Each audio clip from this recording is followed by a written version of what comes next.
सा नोटबुक बना लो, ठीक है। न्यूमेरिकल का एक छोटा सा नोटबुक अलग बना लो, जिसमें कुछ इंपॉर्टेंट पॉइंट्स का या कुछ इंपॉर्टेंट टॉपिक को जरूर रखना।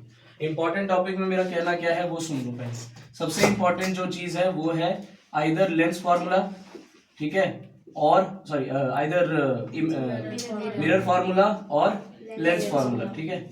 ये दोनों से रिलेटेड अगर आपने न्यूमेरिकल नहीं किए तो आप एग्जाम में वैसे भी 3 नंबर छोड़ के जा रहे हो, तो ये करके जाना, ठीक है। ये एक बात। दूसरी इंपॉर्टेंट बात है, छोटे छोटे रूप में कह रहा हूं, रिफ्रैक्टिव इंडेक्स एक ऐसा टॉपिक है ना जिससे अगर क्वेश्चन छुपाना हुआ उसको, अगर उसको तुमको नहीं बनाने देना हुआ क्वेश्चन, तो वो ये बड़ा आसान सा टॉपिक है, मैं बता रहा हूं, ठीक है। तो ये जितने भी साइंस के 3 डिपार्टमेंट बांटे हुए हैं, उसमें फिजिक्स के जो न्यूमेरिकल वाला सेगमेंट है, सिर्फ इस न्यूमेरिकल वाले सेगमेंट से आपको मिलता है हमेशा एज। बहुत कम बच्चे होंगे जो न्यूमेरिकल में अपना टाइम डिवोट करते हैं 10th में।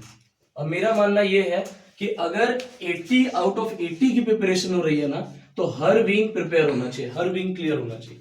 उसमें एक विंग न्यूमेरिकल है तो न्यूमेरिकल एकदम से क्लियर रखना है, पहला। दूसरी बात, ये एक हो गया। अब इसमें भी क्या, इसमें जो अभी बात आप बोल रहे हो ना रिफ्रैक्टिव इंडेक्स की, with respect to this, with respect to that, वो बहुत अच्छे से क्लियर रखो। रिफ्रैक्टिव इंडेक्स के साथ साथ मैं बोलूंगा, साथ साथ में स्नेल्स लॉ को भी पढ़ो, और स्नेल्स लॉ को पढ़ करके पहले क्लियर करो कि हाँ, अगर इसमें किसी तरीके का क्वेश्चन, क्योंकि अभी तक क्वेश्चन ट्रिगो में घुसाया नहीं है, अगर क्वेश्चन ट्रिगो में घुसा करके और रिफ्रैक्टिव इंडेक्स पूछना शुरू किया तो हो सकता है ऑन स्पॉट चेंज हो जाएगा। और एक और बात बता रहा हूं, सीबीएसई का हमेशा एक चेंजिंग एटीट्यूड रहा है।